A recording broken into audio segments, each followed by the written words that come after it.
Welcome to your sophomore year at the Tragedy Academy, where you are the teacher and we are the students.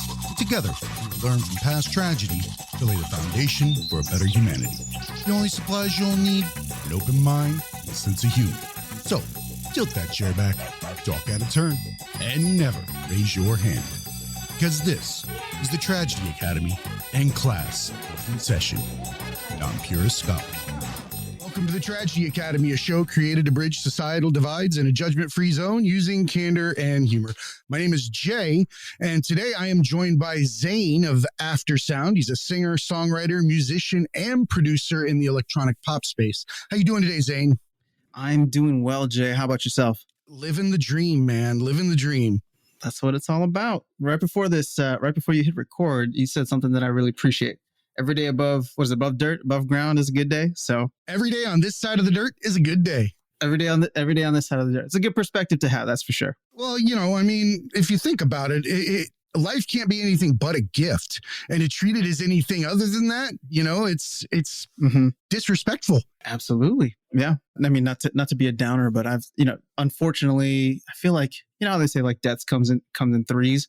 I feel like I had one of those waves where just hearing about people in my life, and people in my life who passed away or friends of friends.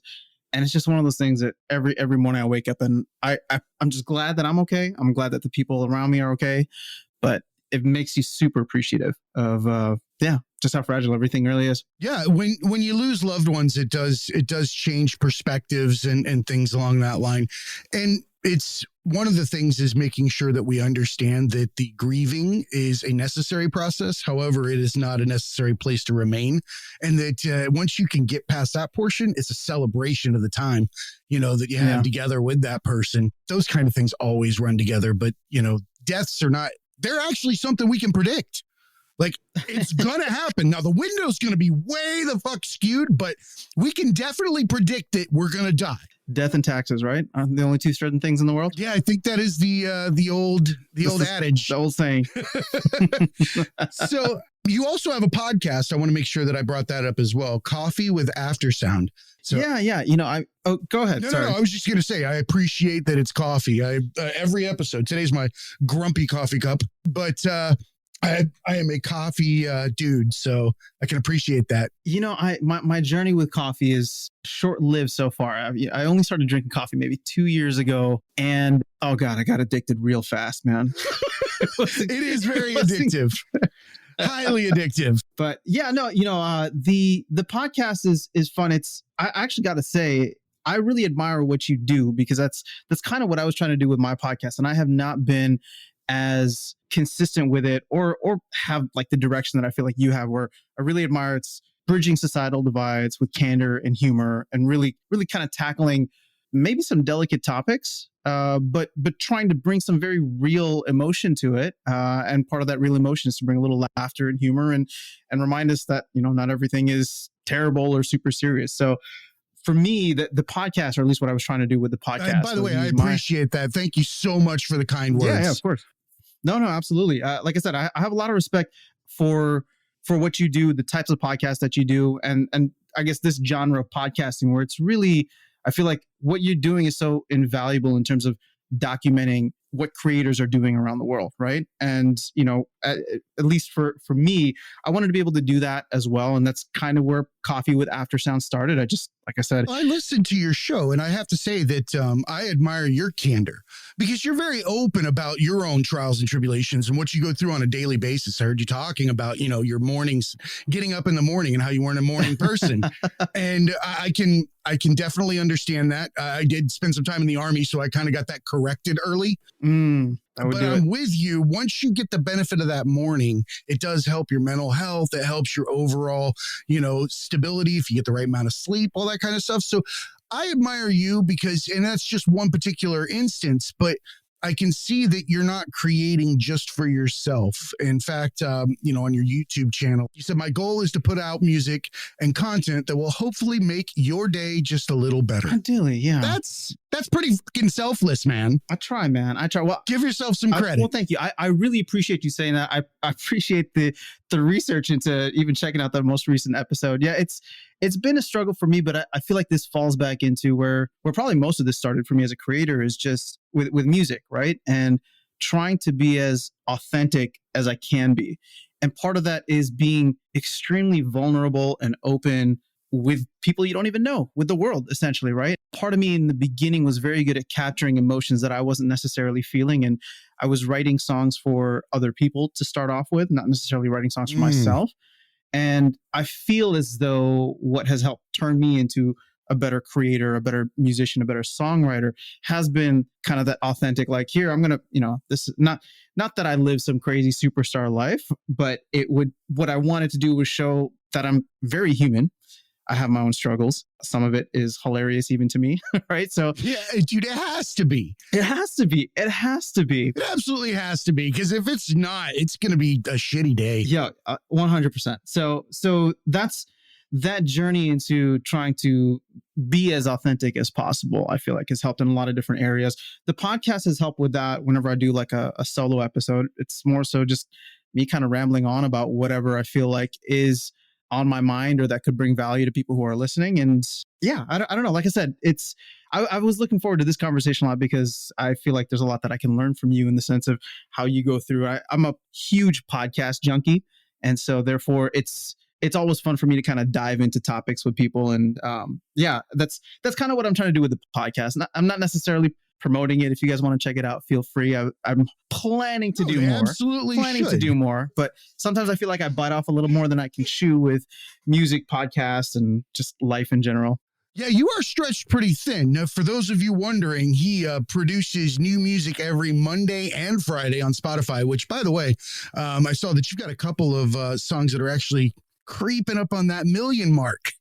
I like, so I think people need to get out there and get that. You've definitely been making your mark. You're pretty modest with Appreciate that. it. And you've got a lot of music that you've put out. In fact, you've got a new song coming up soon, this Friday, right? Summer Nights. Yep. Coming out this Friday. So the timing of this episode, or whenever this airs, ended up being perfect just for the promotion of the song, I suppose. Right? I admire a lot of prolific content creators out there, and I think my goal in putting out this content is to, like I said, just authentically be me and try to very genuinely brighten someone's day, right? Like, not that I don't have an opinion on controversial topics or stand my ground, whatever the case is, but what I do is great. It's music, right? It's music. It's not confrontational. Like, to me, music is a universal language. So therefore, unfortunately, I tend to write sad music way too much.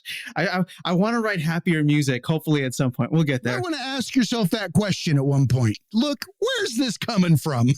Where is this coming from? It's funny because you mentioned some of the top songs that I have. The second most popular song that I have on Spotify is like a happy, upbeat track that is very different than a lot of the other stuff that I've written. And it's funny how many people will reach out to me on Instagram or the comments on YouTube and be like, "Oh my God, we want another song like Dopamine." And I'm just like, oh, I don't even know. I need to, whatever I was doing then, I need to recreate that, because everything since then. You were probably not caring. I've had that discussion with a couple of people that have been on the show about art in general, and how that despite what it is and despite how you interpret it, there's a universal connection when somebody that creates it is creating it from a space of love or that intent of pure authenticity, and it resonates across millennia. Mm-hmm. We see it over and over and over again. And I would argue that maybe the first song that people reach out to you the most about is the one that you might have been not worried about what other people thought when you made it. That's true. Yeah, that's definitely a good way to look at it. I think, well, because what is music, right? It's just we're really just translating emotion into something that is tangible from an audio perspective. And it's, to me, what's fascinating about it, and I know this might be a whole other rabbit hole we can dive into, but like, I think about how classical music makes you feel, because there was no lyrics back then. There was no crazy overproduction. Like, was it Beethoven who was deaf, right? Like, yeah, I think it was. Or was it Mozart? I don't know. One of them were. One of them was. I feel like I should know this, so maybe we'll just skip over that. I hear you. That was a joke, man. Dad joke right in there. I hear you. Oh my goodness. Yeah, no, it's a phenomenal thing. It's a really cool thing to be involved with. Yeah, I guess what I want to be able to do through it and with it for myself and for anybody who is kind enough to listen or cares to listen is just create something like it's about that human connection. It's so cheesy, but honestly, what got me into music in the first place was that whole music is a universal language. Like I felt like I was growing up, I would listen to all these different artists who had these incredibly diverse and very, very different backgrounds from myself, yet they could talk about the most personal things in their songs and in their lyrics. And I would resonate with it and it would mean something to me and it would make me feel something.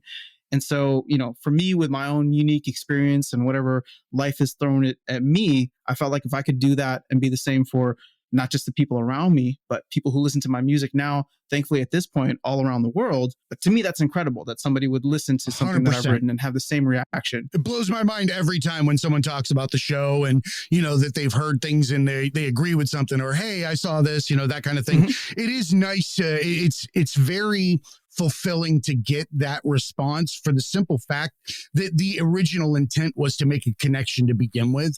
So that basically means you got a bite for what you've been fishing for, and somebody out there feels the same way that you do, or you've resonated with them. Yeah. Yeah. I'm sure you get a lot of feedback as well, but just somebody taking the time to like reach out to a piece of your content. It's amazing. They could be spending their time doing anything else. Well, first of all, it's like they're taking the time to consume your content and then they're taking that extra step to reach out and let you know that something connected with them in a certain way. To me, that's the beauty of the time and age that we live in too, that the internet makes it so easy. It's a collective consciousness. We have the ability to reach out to everybody, share and, move emotions and things like that around the world in nanoseconds. It's a double-edged sword. However, have you been to Twitter lately? No, I'm just kidding. Oh man, I'm not, but yeah. Twitter is a hellhole, man. I'm on Twitter. I love Twitter, for the people that are on there with us. But after that, it's my God, it's a cesspool at times. Well, it's that's exactly where I was thinking. But that's anywhere on the internet. I feel like any place can devolve into that, any comment section. It's just energy. It's just like music. Dude, it's all energy. You got to take the good out of it and leave the bad. You have to make the choice to not allow that to become your reality. It is a choice to take on other people's bullshit. Nobody wants to say that out loud. Just like we like to take in what created, by others and the art and the love and things like that. And we can turn that away, right? We can say, I don't want you to love me. I don't want you to be around me, that kind of thing. But we can't turn off the other shit. That's a good point. Yeah. We have a choice. We have a choice. Like, okay, so you're being an asshole. Congratulations, asshole. I'm going to go elsewhere. I love that perspective. Because it's literally, you are choosing to care so much about what I have to say or what I think that you are letting it bother your day, right? That's like saying my uncle's friend's neighbor's dog is thinking about me and I don't like how he's thinking about me. Yeah. How the hell can you connect that many mental lines between heads and think you've got it even remotely in the ballpark? That's just how those things unfold. Your music, though, I want to ask, since you brought it up, you said that you have a tendency to move towards those sad types of songs and love songs and things like that, right? Is that where we were? Yeah. And you said I'd say so. It resonates with people. So have you ever asked yourself why that particular genre or that particular message resonates with you so much? I think there is something deeply visceral just about sad emotions, right? Like as humans, human nature is there's a tendency to focus on the negative, right? We tend to wallow, we tend to whatever. Like it's funny because like the saying is that happiness is fleeting when really every emotion is fleeting. Nothing is permanent. Shouldn't be. The only thing permanent is change. Exactly, right? Only thing permanent is change. Absolutely. So for me, I just feel like that resonates because, one, I'm human. Even with all the UFO stuff going on, I'm human. Just got to put it out there now. But there was just something where I felt like it was something worth writing about, right? Something worth sharing. And I felt like that's what I was always resonating with too, from a lyrical perspective. Now, the thing is from, I guess, more of like a music production side of things. like who doesn't love dance music, right? Like if you don't like dance music, I feel as though it's a mathematical beat. It's a mathematical beat, right? We have no choice. It's in our DNA. You rattle something at a certain beat, at a certain pace, a certain timing. Exactly. You will make heads move, feet move, hands tap. That's what it is, right? And it makes you feel good. It makes you feel good. I'm not saying you got to like love it, but you know, there's another element of like the production side of it where, you know, some of that, like I would love to do more like that, but I also feel like lyrically that hasn't been where I've been traditionally, right? Or it hasn't been what's moved me. And I'm not trying to say that I live a sad life. Yeah, I understand. You're not the Kurt Cobain of pop music. I got you. Yeah, no, absolutely not. I'm like we started this conversation. I'm grateful for everything that I have and where I'm at. So it's not like, you know, I'm just living with my head down. It's empathy. I feel like it's probably I'm gonna throw something out there. I mean, obviously we've all gone through heartbreak in life, whatever that might be. But I would assume that it seems like you would have probably just had that visceral pain that you felt you didn't want anybody else to feel, or you feel that empathy with them and you're trying to reach out to them. Possibly. I might be throwing darts, you know, at the wrong dartboard. No.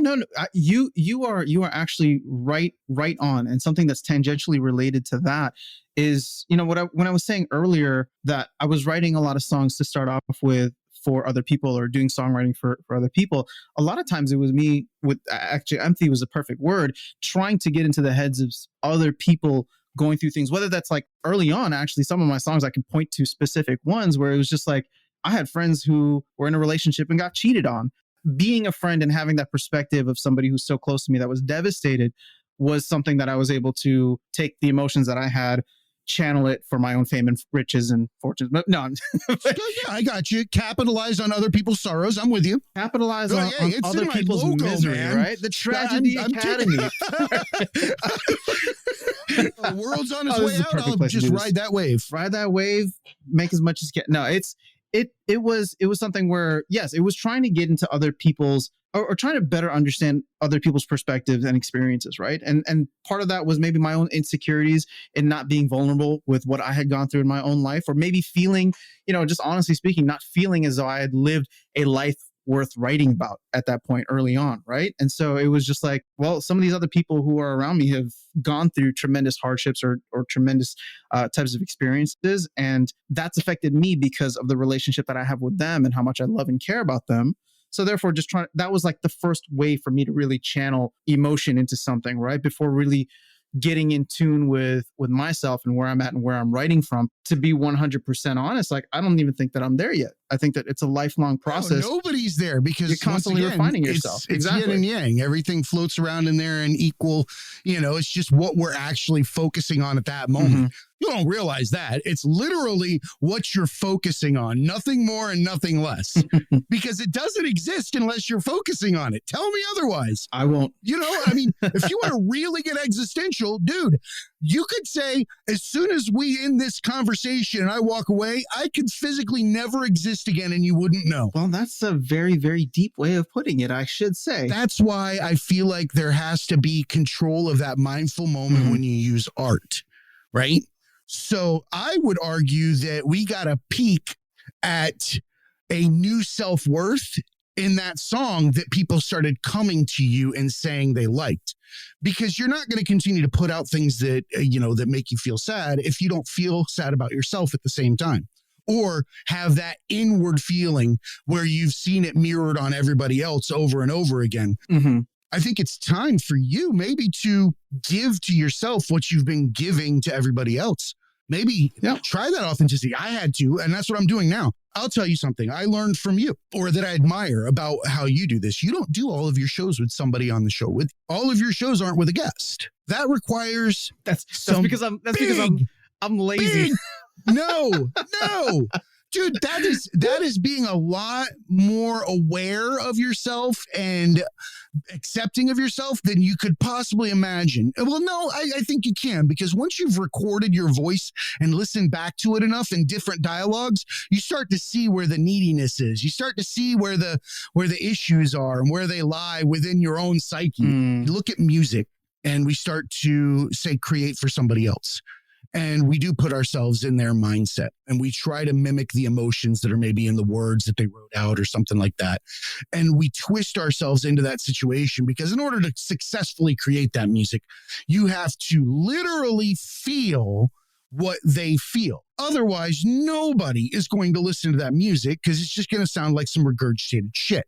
It's going to be the haunting loop on GarageBand about the sad song. And that's just going to be one loop, one loop. Yeah. As vanilla as it gets. Yeah. So we've got to take that time, that mindful moment and, use it to channel where it is that we feel the safest within ourselves, or not the safest, where we feel like we've been judged for the most, whatever people said you shouldn't do or gave you that first critique. Because I used to sing in a choir when I was a kid, man. I sung in a Baptist choir.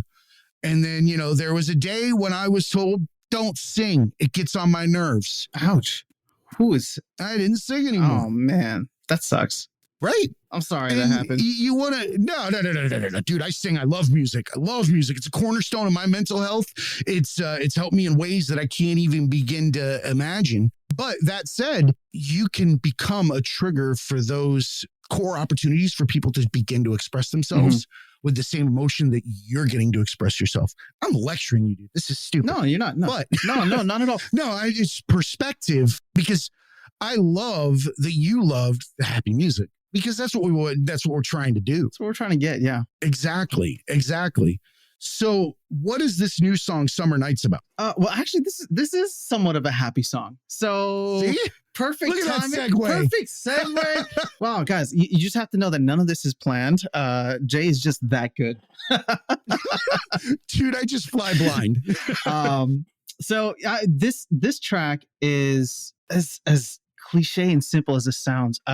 Young Summer Love. I like that. That's that light, airy, where you feel it in the center of your chest fluttering and you look across the street and it's those fleeting looks. Is that what we're talking about? That's exactly what we're talking about. It's very teen angsty, but it's fun. It's got a good beat to it. The producer that I worked with did a phenomenal job. And it's just one of those tracks that I'm hoping will be almost like a small summer anthem for people to listen to. So yeah, that's, I guess, a nice foray back into happier music. Well, you do have such a dynamic range. I mean, I listened to your music and you have a great voice. Well, thank you. I appreciate that. You've got to know that. You've heard it a million times and be proud of it. I appreciate that. Thank you. How did you come to singing as a whole? Because that's something that you got to try out on yourself first or find it somewhere. This is going to be a fun story. So I don't know if you remember in the late 2000s, the video game Rock Band and Guitar Hero. Absolutely. Who doesn't remember that? Right? Like they were awesome. So I had never done anything like musically inclined or related before that. I had taken piano lessons as a kid because my mom had forced me to. And it's one of those things where it became the biggest blessing in disguise. I hated it while I was doing it. And then all of a sudden it's like, oh, I want to pick up guitar. Oh, it's funny how much I remember from my piano lessons that I despised so much at the time. Yeah, every good boy does fine, all that kind of crap. Or there you go. Every good boy does fine. Face, I think was the other one. Yeah, all that stuff. We're going deep into music theory now. No, it's no, actually, we're peeking into first grade. Peeking into first grade. Hey, that's where the fundamentals are. So that's really all that matters. Everything else is just but show me where the strings are. We're good. Show me where. Yeah. And so that game came out. And I was in college at the time and I was living with 3 other roommates. And this is a 4-player game, right? I had never done anything musically with that. I wasn't playing guitar. I wasn't anything. I wanted to play drums. So my roommates and I, we decided to go in on this. I think we're all going to split the cost for the game and whatever and bring it home. And I had to go drop. You're each going to buy an instrument and bring it back. I think the whole thing costs like $240. So we all just said everybody throws $60 or $70 into the pot with tax and we're good to go. So we get back, we're setting it up. I remember that I have to like turn in a paper and for some reason, whatever, I had to leave. I called the drums. And when I get back to my apartment, my roommate, who I can't even be mad at him because this story has a happy ending. He took the drumsticks, said he wasn't going to give them to me. They pointed at the microphone and they said, you have to sing. And I was like, guys, I don't sing. Like, I want to either do guitar or I want to learn how to play drums, because I felt like the drums, there's some real world utility, right? If I can learn how to play drums on there, hopefully that would translate if I ever wanted to play drums. Right? That's, you can emphasize conversations. You can sit and, like, if you're in the doctor's office and you're waiting for them to answer you something, you can tap at a good beat, things like that. It's utilitarian. Something like that. Yeah. And so they give me the microphone and we start playing the game. And part of it is like, you have to do well enough on a track in order to unlock the next levels. So now I'm singing and I'm trying to get through these songs, and I'm doing it just so that the band can succeed within the game world storyline and we can get to the next level. Right. And Rock Band was one of those games, or Guitar Hero was one of those games where it's fun to have in a party environment. So we were having people over and people were, coming and playing. We were switching out the roles. And so people heard me singing and they're just like, oh, Zain, I didn't know you were a singer. And I'm like, I'm not. I'm just trying to get 75% so we can unlock the next song. I'm doing the verbal equivalent of pushing A. That's exactly it. I'm doing the minimal amount required in order for us to succeed, and so that the rest of the bandmates don't hold this against me, right? I love this. And you don't even realize it. I didn't even realize it. So that just became something, a fun little like tidbit that happened, because then I think my roommate, who was learning guitar at the time, was just like, hey dude, like you can actually sing, like why don't we try like doing some covers and whatever. And then I picked up guitar, we started playing together, we started like recording and doing covers and being like that whole, oh, these two guys bring their guitar everywhere group, right? Oh yeah, you were those dudes in college. We were those dudes for a semester, and it was like, oh man, how many times did you play like Semisonic or some crap like that, closing time at the end of something? Oh, it was always the classics. Everybody always wanted to hear Journey, and we just weren't there yet. But yeah, no, that's close us out. Don't stop believing. No.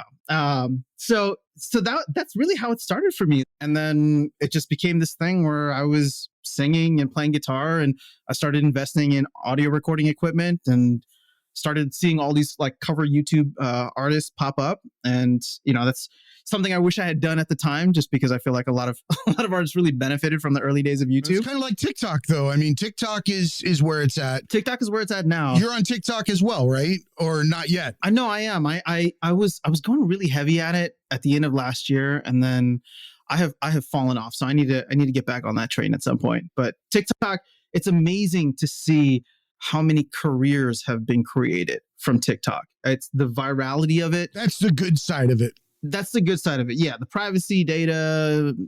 I don't even, geopolitical stuff. I assume that all my information is out there, man. That's why we have insurance. Like I can't even, like the fact that I'm not even going to say shit because some asshole is going to like run me through the ringer because I'm saying this. So let's go on to the next one. I don't want to be that dude that like, wasn't there a guy that did like a cybersecurity guy that put his social on like the side of a truck or a big vehicle and drove it around because he was saying like his particular cybersecurity service could protect anything, and apparently he got like raked over the coals by so many people. Oh man, he got like SSI raped or something. Like, imagine being proven wrong in the worst possible way. My goodness. That is not a bet I want to place. Well, no, I had not heard about that story, but that's hilarious. I mean, I'm sorry for that guy. Hopefully it wasn't too bad. I'm sure he's fine. He owned a cybersecurity company. Yeah. Which just... And he's got insurance. Yeah. Just why would you do that? I'm trying to think of what the equivalent would be for me. It's like blowing out my voice before a concert just to, I don't know, whatever. It's just gargling with rocks. Gargling with rocks before I go live, right? It's just... Yeah, exactly. I can do it. We'll be fine. Hey, academics. Have you endured life's tragedies, trials, and tribulations? Did you adapt and overcome? Do you have advice for others to pay forward and want to be a guest? Then email us a brief 2 to 3 minute video to show@thetragedyacademy.com and tell us how our academics can learn and grow from these experiences. Thanks again for your support. And now back to class. You brought up YouTube and video games and things like that. And we have a whole new arena with which to create in, that people don't even realize exists. It's like genres within genres within genres. I mean, you could step away from what you're doing on YouTube and go into video games and be just as big or bigger, you know, in other ways. It's such a weird spider web of different avenues, but it's fucking great because now you're sharing those skills. Right? It really is. And I mean, you brought up TikTok, so I'm assuming you're on there or checking it out regularly, right? Yeah, we're on TikTok. Like the amount of the amount of creativity is mind-blowing. And the amount of it being like casual creativity of people in their living room in pajamas creating something that is so funny, right? That it reaches millions of people. It's incredible. Like, it's the one app, TikTok is the one social media app that when I'm swiping through my phone, I actively make sure I don't click, because I know the moment I open it, I'm going to lose at least 15 minutes just scrolling through. Oh yeah, dude, your legs will go numb in the bathroom if you got TikTok. Let's just be honest, man. Across the world, that's why I always laugh when they're like, you know, when older people will say like, you know, oh, they need a safe space. They need a safe space. And I'm like, you're fucking on the toilet while you're sitting this out. Your safe space. Just like every other person over a certain age. Yep. Yeah, it will suck your soul out, but it does also allow for those authentic moments. The ones that you're talking about when you're scrolling through TikTok is generally when you see somebody singing something that, you know, they're really raw, putting it out there. Or these funny ones you're talking about when they're in their pajamas and they put it all together. And I would argue that the reason why those are the best is because there's usually some hardcore laughing involved in them. And when you hear somebody genuinely laugh, you will genuinely laugh along. It's its own energy. It's like music. It's contagious. It's infectious. 100%. No. So are bad things just as infectious. It's just a matter of what we do with that time that we have, you know, when we're in control of somebody's views, somebody's mindful moment. I say that a lot because I feel like TV, movies, art, music, they're all a mechanism for people to exercise the last ditch effort at meditation and mindfulness. And so much so that they utilize that time to bring themselves back to a center position and enjoy something without the outside stimuli and the mind and that around it. And I feel like as a creator that we all have a duty to utilize that time that we control somebody's mind and somebody's feelings and somebody's heart and somebody's, you know, personality. We have the ability to influence it. You have to utilize that time constructively. There's a responsibility when you unleash your art. Yeah, you've got to unleash it in the right way. 100%. You just brought up something which I think is the most fascinating perspective I've ever heard, and I'm still kind of gestating with it in my brain here, but you talked about meditation and how music, movies, art can bring people to that, right? So let me just take a step back because I would love to get you to dig a little bit further on this. But it's like people look at movies or Netflix or whatever and say like, oh, it's just escapism, right? People don't want to deal with their problems. They don't whatever. Yet at the same time, and to a certain degree, and I'm not equating the two, right? We talk about meditation and mindfulness with literally being clear your mind of everything, right? Or at least most traditional like meditation will be like focus on your breath or whatever the case is. But it's the idea is to just be mindful and to remove everything else. And that's kind of what people are doing when they watch TV with that escapism. I've never thought about it in that way. Now, is it always productive? I can't say that. It's not a distraction. We can call mindfulness a distraction at the same time, but it is an attempt at us to separate ourselves from that insanity that we all live within. Because once we stop, okay, so we do have that mindful moment, but we preoccupy it. We preoccupy it with the TV. We preoccupy it with those things, because what happens if you remove that last layer? Well, then you're alone with yourself. Alone with your thoughts. And when you're alone with yourself, you got to start asking questions, answering questions, or living in it and finding out why you're who you are. And people don't want that. Nobody wants that. So they keep that last layer and they hang on and they sit there. Because, I mean, at the end of the day, it's scary as hell when there's no other place to look for your reality. Mm-hmm. When you have to sit, but that's the thing. We're not alone. Yeah. What we have to realize is every time somebody lets out a C note, or when somebody comes over here and puts together an abstract piece of art, or when somebody goes over there and they start, playing the guitar and they're just, they're clapping it up and their freaking fingers are everywhere.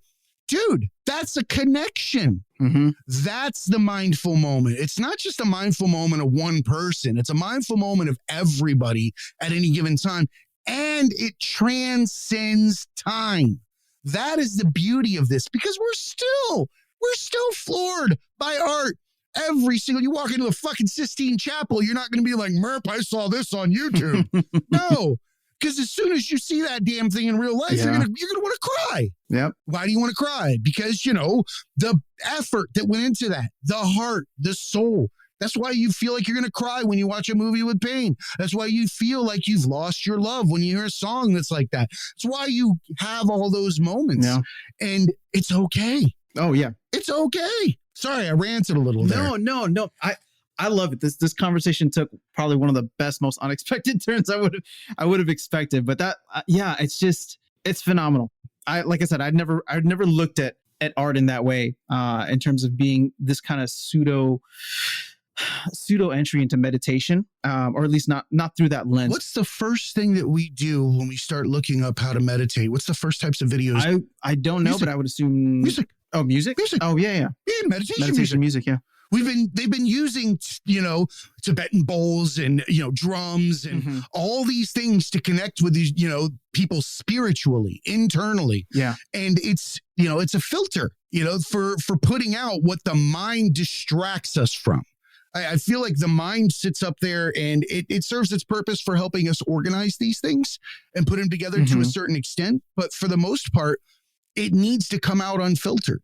It needs to come through in that manner where it grabs people by the soul. Yeah. And you do feel it when you do that. I hear when you sing, when the eyes turn away from the focus of, who is being quote unquote sung to, whether it's even a microphone. Yep. Whether it's, a screen, or whether it's a group of people or something like that. It's not their music until it's your music. Until that time where you don't feel anything else, you don't hear anything else, you don't know anything else. That's why we love those artists, the ones that, are fall down pain, just killing themselves to be whoever they are, or the ones that are deep, like fucking Outkast. When you listen to that, that's some shit. That is. You want to know about yourself and see taking your art form and putting it to another level.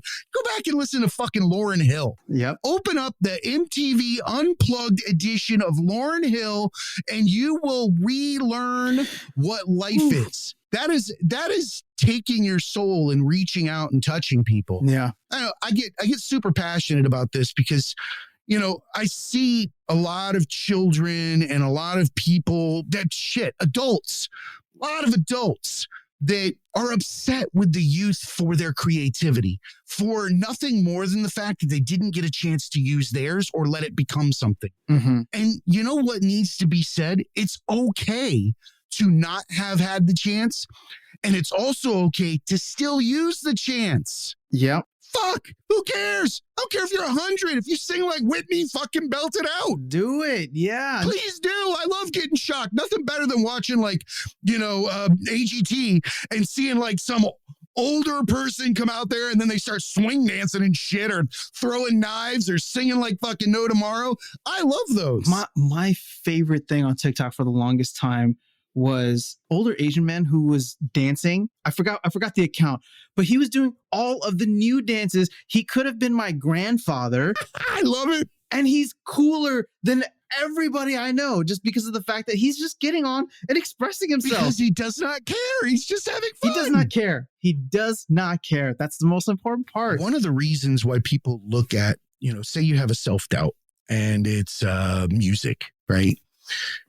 If you think you don't sing well, whether or not, or the fact that you do directly impacts what your listener feels about it. If you don't believe in yourself, they're not going to believe in you. Yeah. That's why 100%. There are a gajillion artists on YouTube without, and that's not to say that that they're going the wrong direction. It's that they haven't crossed that big divide in their life. They haven't come to that crossroads where they realize that in order to become a good artist, you have to sing somebody else's shit and live other lives. You can't be a whole person without empathizing with others. There's a fucking pathway to get there. Not everybody's going to find it. Yep. You did. You realized you're on the precipice right now. It's fucking awesome. It's awesome. I appreciate that, man. Yeah. You're cresting a million. You can't even count to that. Well, I mean, I think you can, but it would take you like... You can't. It would take a long time, but yeah. Exactly. No. I mean, well, appreciate that. I'm very grateful for the path and success that I've had. And obviously it's not anywhere close to near the end of the journey for me. I feel like you said, a lot of it is just starting now, because I don't know what it is. The older I get, one, the less I care about what everybody thinks. Amen. And more so important, I care less about what I used to think, right? Like I let go a lot of those preconceived notions. For me, it's just now it's at a point where I kind of want to do what I want to do. You as you get older, we talked, we kind of started this off with seeing how fragile life is, but you start to like, a lot of these things add up, and it's just like, man, you start to realize time is not infinite the way that you thought it was when you were a kid running around with no cares. And it's like, what do I want to do? What legacy do I want to leave? What kind of life do I want to live? Who do I want to be? How do I want to spend this time I have? Who do I want to spend the time with? Right. And so a huge part of that, it's just, I don't know if it's just part of the aging process, but it gets easier. It's being authentic. It's just being authentic. You've hit the nail on the head. Everything that we do that causes pain up until that point is always a direct roadblock to ourselves and what we believe about ourselves or our capabilities. We have to go through the trials and tribulations in order to open up our eyes at some point and look back and lend a hand to those coming forward. Absolutely. There's no other way. You cannot empathize with somebody at the levels they just through non-experience. It's the reason why we have the divides we have. It's the reason why we don't understand each other the way we do. It's the reason why races are apart, socioeconomic, all those types of things. We don't understand. We don't understand what anybody else is going through. Just to piggyback on that, I feel like one of the most, and I don't even know where this quote is from, but one of the most important concepts I heard is you need to reach people where they are, not where you expect them to be or where you want them to be, right? So a huge part of that, like you said, is empathy. It's just, you got to understand where people are at so that you can reach them and then bridge those divides, conquer whatever, things need to be conquered in between. And I don't know, that's such an important point that you brought up. No, I appreciate it. And here's the thing, I think that this is a collective movement that is happening. And I think that it's happening, on the heels of, the pandemic. I think that when you put people into that self-thought, that evaluation time, where you're on your knees and you've got no choice but to either, become somebody different and move on or give into it and just continue to loop the insanity. Right? It really is. I mean, let's think about it. Everything out there is just a repetitive act to not think about the fact that we're all going to die. That's all it is. Yeah. Nobody wants to say that. You're not going to go in the grocery store like, what's this about? Fuck no. We're all going to die. They're not going to say that, but nobody fucking knows. Nobody knows. Yeah. Right? So we just, I'm ranting again. No, it's been fun ranting along with you. No, this is what we're trying to accomplish. I think that everybody is moving forward. I think that we're getting more people, things like TikTok, as many bad things are said about it. At the same time, what we discussed earlier is what's coming out of it. I think that people are also re-examining their perspectives on global history, on global cognitive bias, on learned understandings, on all those things. And it's waking people up. Problem is you can't yell at the people that did them before they knew they existed. That is absolutely true. It's a double-edged sword. But, to go back to another point that you had made earlier, I think the beautiful thing is that it's become so much easier for people to have an easy form of self-expression that is also easily validated by people around the world. And sometimes it gets validated to a point where you have people who let it get to their heads and whatever the case is. But I think for most people, just being able to know that like you can be your weird, unique self, share that with the world. You should be you should be your weird, unique self. Share that with the world. And you're going to find many, many people who will appreciate and respect the hell out of you for doing that. Right? They want that. They want that. Like, again, I say this a lot, but whether you're religious or not, we can only be born one way, one person, one individual, right? Mm-hmm. And to try to be anything but that is a slap in the face of whatever created you. Yeah. It's as simple as that. If you're created to be a fucking dodo, go be a dodo. People want to see you being a dodo, right? We fight so hard to rearrange who we are from day one. Why the fuck do we do that? Mm-hmm. You know, I love, there was a thing when I lived in Japan, one of the coolest things, I had a friend, he had a baby. And it was probably like 2-3 weeks after the baby was born. And I saw him and I was like, so what's the baby's name? And well, he kept talking about the baby and he kept saying baby. I'm like, well, what's the kid's name? And he's like, well, we haven't named him yet because he hasn't earned a name yet. Interesting. Okay. And I was like, for fuck's sake. So the explanation was that, and I don't know that all Japanese people do this, but it seemed like a fucking brilliant thing, right? And here was the thought behind it. They don't give the name when the child was born because it might be a Bob at birth, but about a week into it, it's fucking doing Charlie things. No, it does. I mean, it's a fascinating perspective. Yep. You let the kid make some facial expressions. Yeah, you're like, okay, he's giving me a Putin, or he's giving me a fucking or Jim Carrey. Oh, he's not a Bob. We messed up. No. We messed up. He's not a Bob. Exactly. Give him a little time. Let him simmer. Let the wrinkles flatten out a little. Let him turn some colors, grow some hair. And you're like, yeah, you're a Eugene Levy. Them eyebrows In the meantime, are fucking out there. Hey, baby. They just, baby, we do it to our animals. We go, hey, puppy, cutie. We do it to our wives. Why not do it to the kid too? Why not? Give him some time. See, earn your name. Well, this is we're gonna loop it right back in with the theme of this show. It's about self-expression. You got to give the kid to do a little self-expression before we name them, right? I respect that. Well, you're not going to name your kid like Richard if he laughs at all his farts, you know, or you're not going to give him Richard's probably not the best name, but, you know, like a Humphrey. I'm curious now. What is the name? What is the name of the person who laughs at all of his farts? Is that Humphrey? No, not that one. I'm saying like he comes out super serious and pretentious. You know, you give him that name, but then he just laughs at all his farts. You know, that's a Jay. That's me. He could have been a Jay, but you ended up being a James, you know, something or other the third. How could you? How could you? Don't try to be a James something or other the third. Yeah. James the second. That's where we cut it off. Yeah. We're not animals. Well, at least allow second generation. Nothing past that. Yeah. Nothing. It's the third. Really? Come on. That's too much work, man.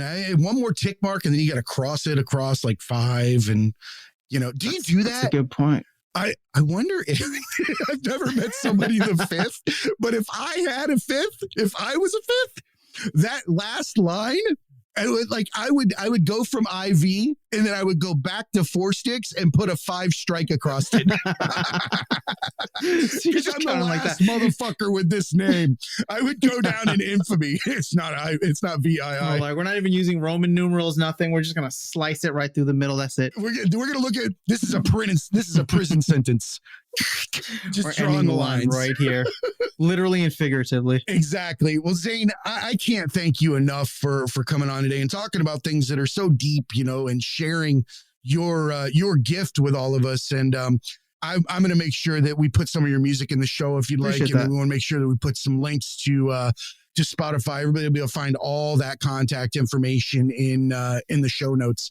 But in the meantime, do you want to give some plugs to some things that you're working on and where everybody can find you? Yeah, sure. Well, first of all, I just want to say thank you again for having me on. It's kind of serendipitous how we got connected in the first place, but enjoyed the conversation tremendously. And like I said, I'm a big fan of the show and respect the hell out of what you do. Oh, thank you. Likewise. Yeah. So for if people want to connect further with me, I try to be active on Twitter, the cesspool that is known as Twitter. No, I love Twitter actually.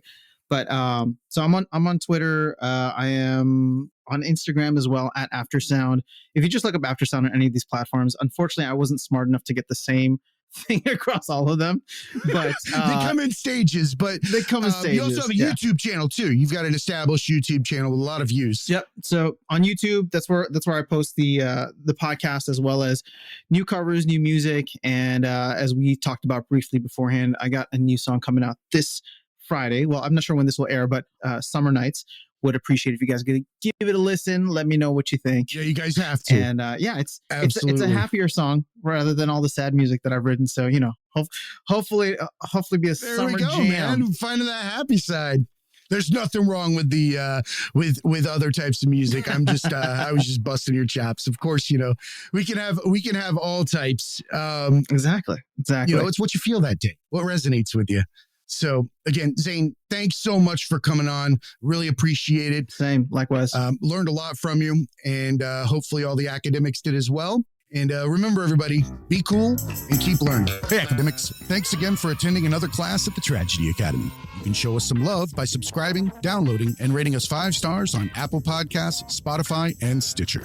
Or ask Amazon Alexa to play the Tragedy Academy podcast. You can find links to all major podcast platforms and past episodes at thetragedyacademy.com. You can find us on all the majors of social media, on Instagram at The Tragedy Academy 2019, on TikTok at The Tragedy Academy, and on Twitter at Tragedy_Academy, where we'll post our clips of upcoming shows, updated info, and thoughts. If you'd like to be a guest, send an email to show@thetragedyacademy.com. Keep an eye out on Instagram for Tragedy Academy giveaways.